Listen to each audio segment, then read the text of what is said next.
Hello and welcome to my channel. My name is Sadie. In today's video, it is a late night cleaning and then waking up in the morning and making breakfast. While I'm cleaning though, I wanted to share a story about my second pregnancy and the healing and covering that God brought in that situation to us. I'm hoping it can bring you some encouragement and just to know what God can do. My second pregnancy was definitely a big surprise. We weren't trying to have a baby, and my firstborn was only 9 months old at the time.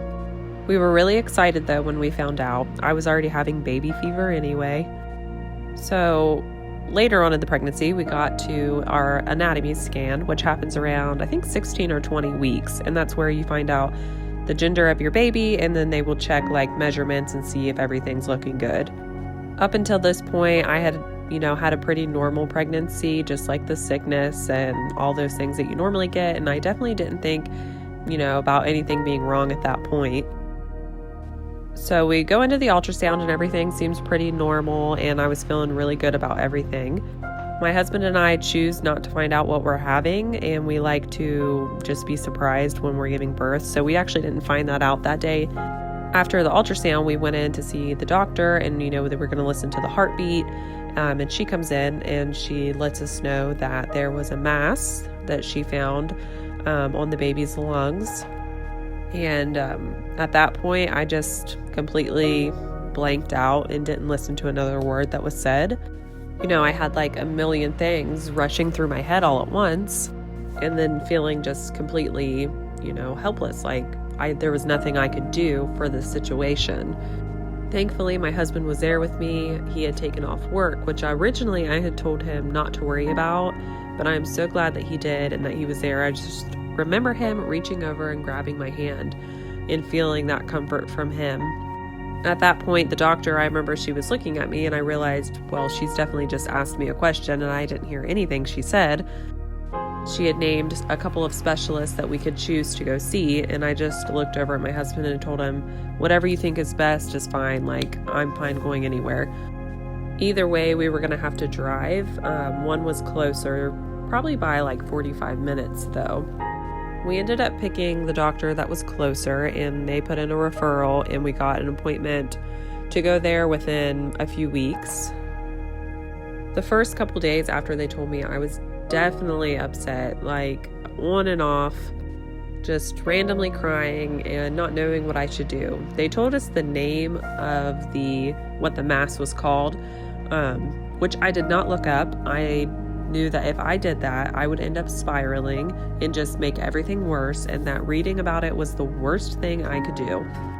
After about the third day of coming to terms with everything that was going on, I just remember I had been praying. I know my husband was praying, and so wasn't our family. And I just felt like an overwhelming peace about everything. I felt just that I knew everything was going to be all right, that it was going to be fine. And I clung on to that feeling. So fast forward, we get to our appointment with a specialist, which of course made me nervous, seeing a new doctor and just, hearing what they had to say about everything. We had another ultrasound, and they told us, they saw the mass and they had measured it, and that we would come back once a month up until my due date. At that time, they did tell us there was a possibility of three things. It could get smaller, it could stay the same, or it could grow. So it could really just do anything. Back home, I had appointments pretty much every other week for a while. I had to do stress tests. That was pretty overwhelming for me because I was also a mom to a 1-year-old that I had to take care of, and I needed to take care of myself, and I needed to make sure I was doing everything that I needed to for the baby. So every month we also went to our appointment at the specialist, and they would do an ultrasound and just keep up with the mass. And so far it just had been staying the same, which I was really glad to hear that it wasn't growing. On our way to our last appointment for the specialist, they had told us just the previous month that because everything was staying the same, we were going to have to deliver at their hospital. That way they would have ventilators that would be small enough for the baby, and just all the equipment that they would need in that situation. So we're in our last appointment with them before being scheduled for the induction. And the ultrasound tech was taking a while to do everything. And we had this done so many times now that I was confused on what was taking so long. And, maybe something had changed, maybe it had grown.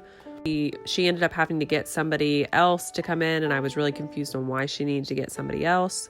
After the second ultrasound tech came in, she went and got the doctor, and the doctor came in and he was looking and they weren't really saying anything.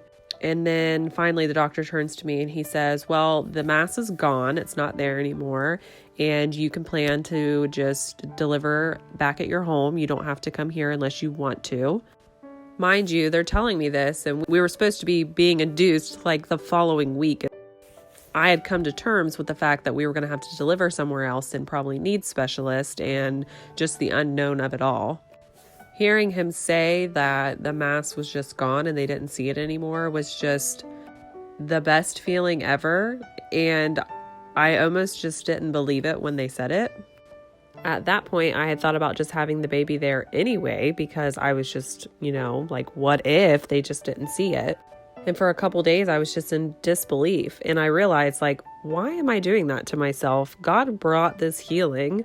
He answered what we had been praying for, what we had been believing in. And here I am second guessing it, thinking we should still deliver somewhere else instead of delivering at home, which is such a natural thing for us to do because it's normal for us to doubt things, especially when those things are out of our control. Fast forward a couple weeks and we had a healthy, beautiful 8-pound baby girl, and here she is helping me out. And I thank God every day for her.